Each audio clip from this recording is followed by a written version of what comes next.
Hi,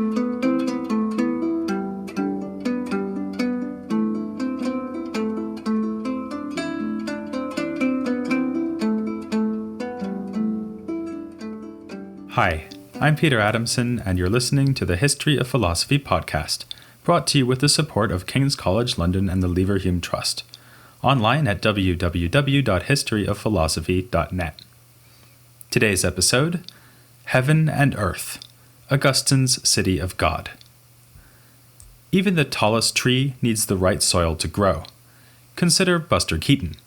Though we think of him as a pioneer of cinema, he learned his trade on the stage, touring the vaudeville circuit with his family. In the family's surefire comedy act, the child Buster would be kicked around the stage by his father. Buster later claimed to have discovered his stone face screen persona at this literal school of hard knocks, when he noticed that the audience laughed louder when he kept his reactions to a minimum. Or, to move deftly on to the topic of today's podcast, consider the example of Augustine.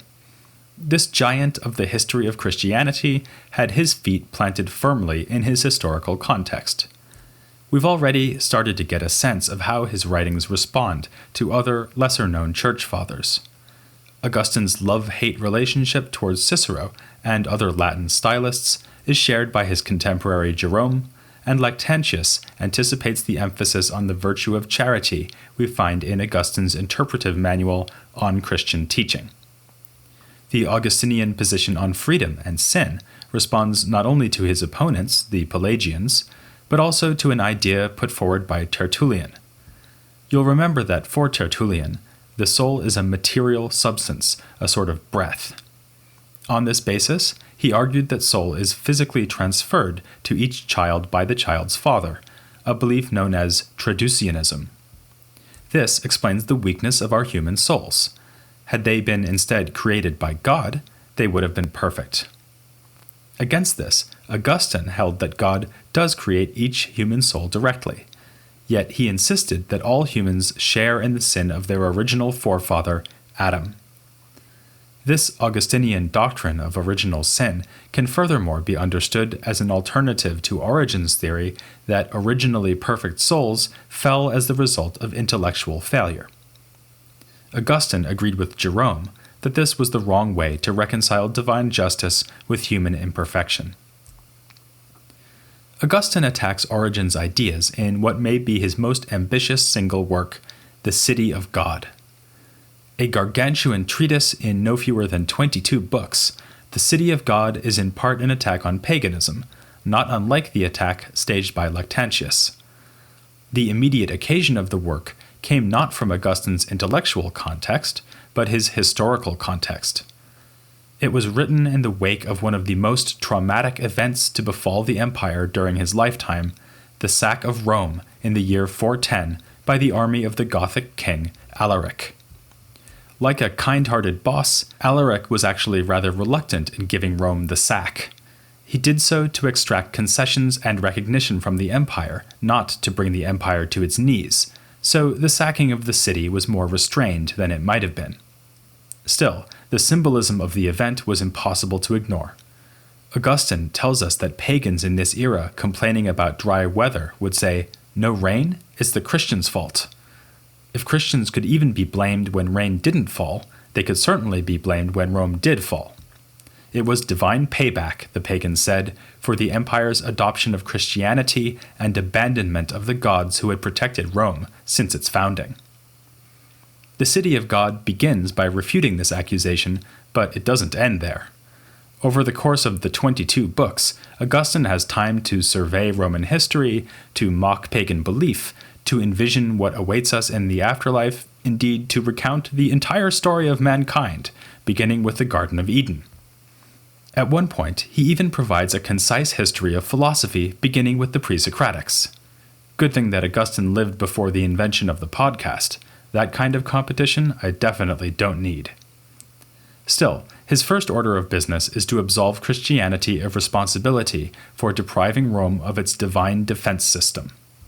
He describes some of the disasters that befell Rome long before Christianity came along, such as the civil wars that led to the fall of the Republic. cleverly using the pagans' literary hero Homer against them, he also points out that if pagan gods could protect cities, then Troy would not have been burnt down by the Greeks. He rebuts the accusation at a more philosophical level too, echoing the value system of the Stoics when he remarks that only a fool would think that defeat in war, or the sack of a city, is the worst of disasters. The real calamity is moral depravity, and Rome fell to the forces of immorality long before Alaric came along. Again, Augustine is able to turn the pagans' own literature against them here. Aristocratic Romans constantly lamented that the moral fiber of their society unraveled when the Republic fell. Augustine gleefully quotes passages from Cicero to this effect, and reminds us that this unraveling occurred before Christ was even born, never mind Christianity coming to dominate the empire. Similarly, he alludes to Plato's Republic and its critique of tragedy when he is decrying the debauchery of Roman theatrical performances. This polemic may seem to be of limited interest for us, philosophers being quoted simply to score points in a cultural debate. But in fact, we are being subtly introduced to the main theme of the City of God, which is crucial for the history of philosophy. Augustine divides his discussion of Rome's failings into two parts, one dealing with earthly concerns, like the sacking of cities, the other with the more fundamental questions of virtue and vice. This mirrors another contrast that gives the work its name, the contrast between the city of man and the city of God. The city of God is eternal, and its members seek eternal blessedness. The city of man is earthly in its concerns, and its members seek happiness in this life. Augustine traces these two cities back to the dawn of man, and then further still. The pride characteristic of the earthly city began with the fallen angels, while the good angels are the most outstanding citizens of the eternal city. Among the earliest humans, the city of man is associated especially with Cain, who slew his brother Abel. And Augustine makes sure to remind us that another fratricide occurred at the founding of Rome, when Romulus killed Remus. To tell the rest of this tale of two cities, Augustine devotes a large section of the City of God to a history of mankind based mostly on the Old Testament. He is not afraid to digress, dwelling on such topics as the practical arrangements on board Noah's Ark.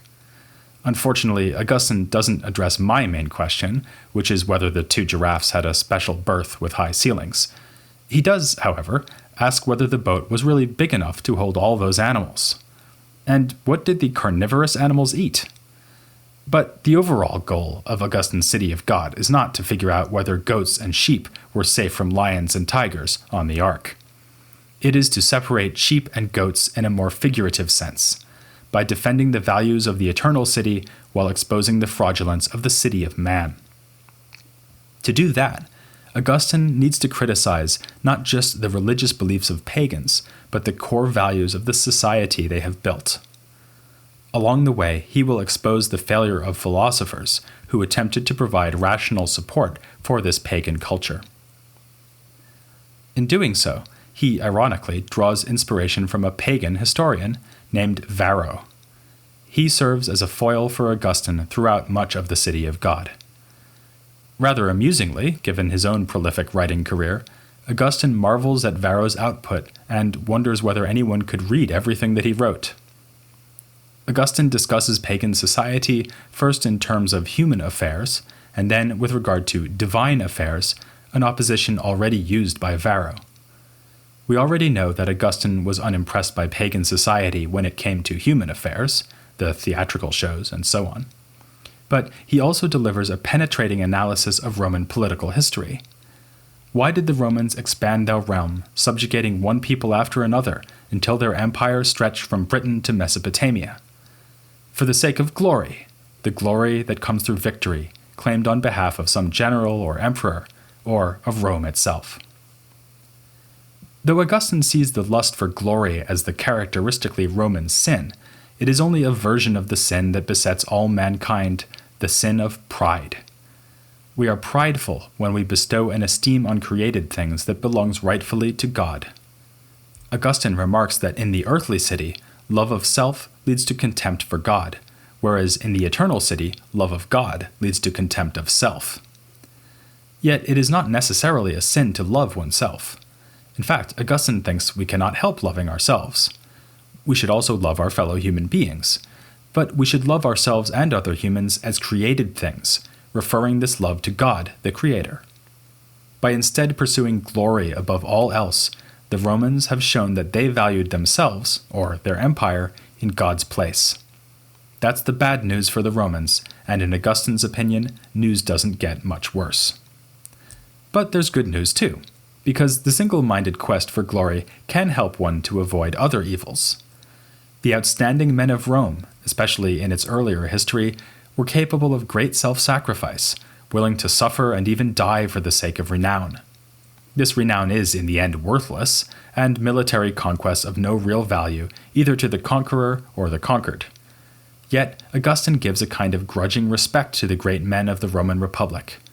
What they pursued may have been pointless, but they pursued it with relentless self-discipline, and gained an earthly dominion as their reward. He thus favorably compares the love of glory to the mere love of dominion or political power. Sheer lust for power is compatible with open debauchery and criminality. Here he may be thinking of figures like Commodus or Caligula. Those who seek glory instead act well, because they want to be admired. Augustine's remarks on honor resonate with those of Aristotle, who argued that one should not value honor, but rather value being the sort of person who would be rightfully honored. So, glory lovers make better rulers than lovers of power. But that doesn't mean they make good rulers. Augustine rightly observes that many Roman military campaigns were undertaken mostly to win prestige. Glory seekers thus initiate pointless violence with horrendous consequences for everyone else concerned. A good ruler would instead look to the true welfare of his people.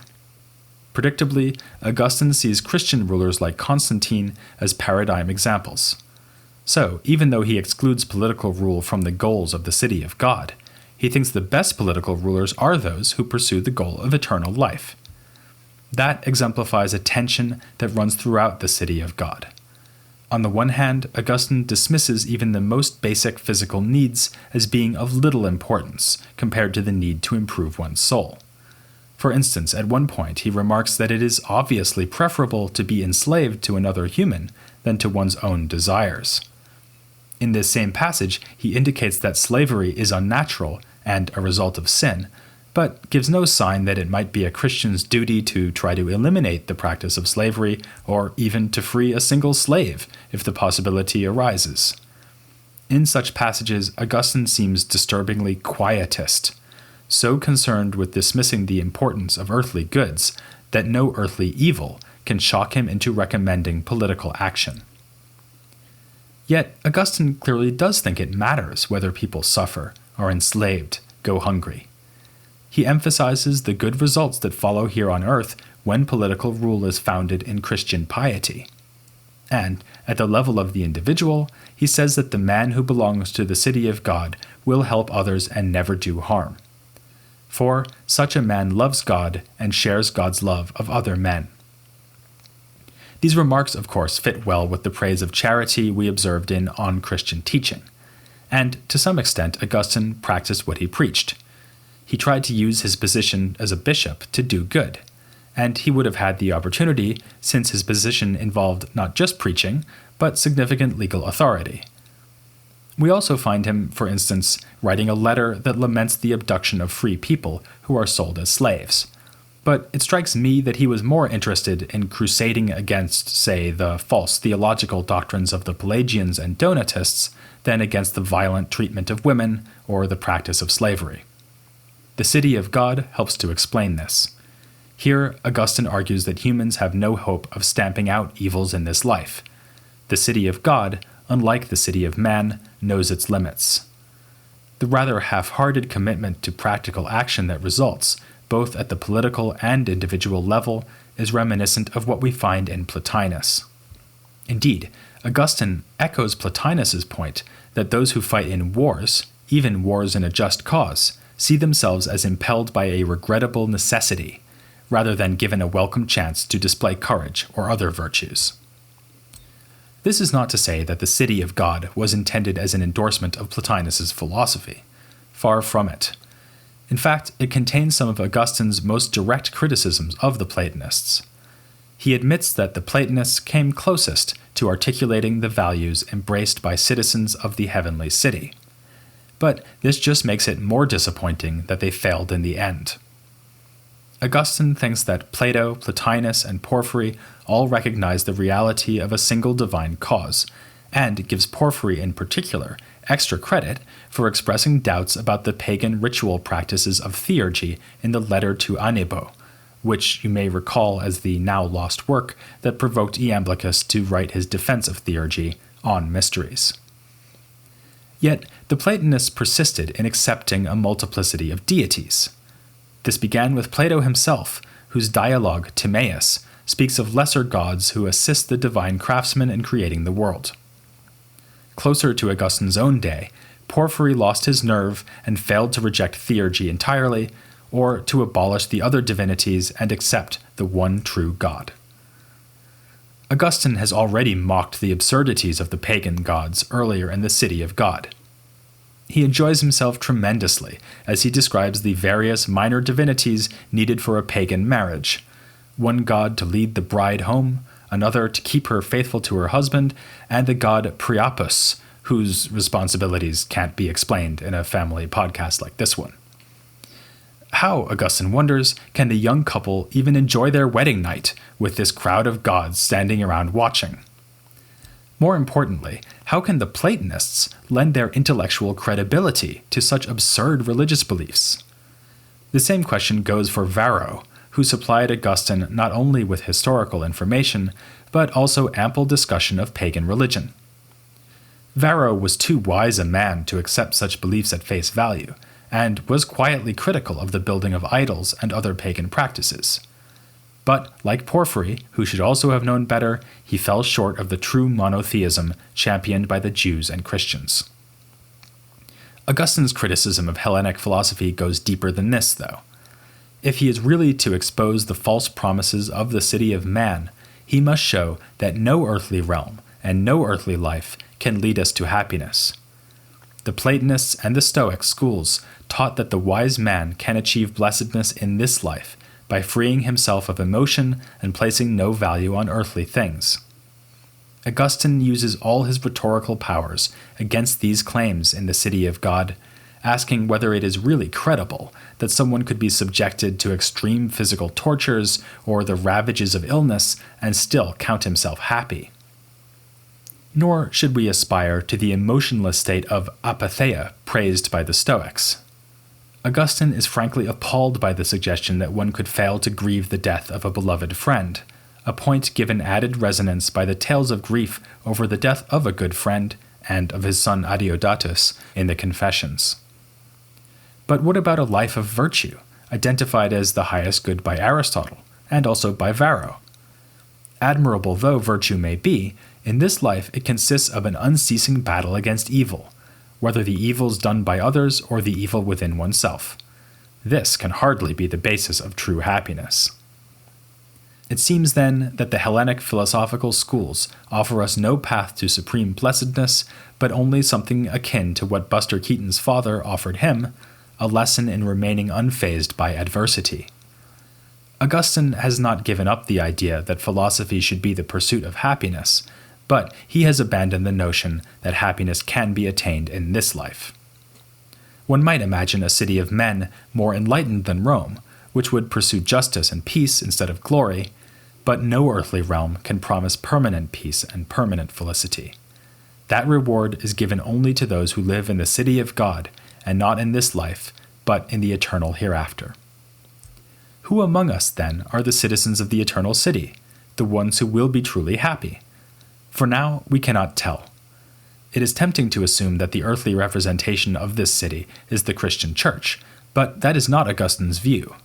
It would be more like the position of his rivals, the Donatists, who saw their church as something like a walled city, separating the righteous few from the sinful multitude.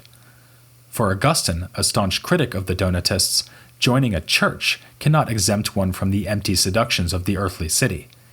And, at least in theory, there could already have been citizens of the City of God before the time of Jesus, never mind the institutions of the Church, though Augustine thinks that such people would have needed a special revelation of Christ's saving grace. The upshot is that in this world the two cities are mixed together. Only in the afterlife will we find out who is a sheep and who a goat. But it seems pretty clear that the pagan philosophers at least are goats. Maybe that's why they insisted on wearing beards. Augustine accuses even the best of them, the Platonists, of using their powerful intellects for prideful ends.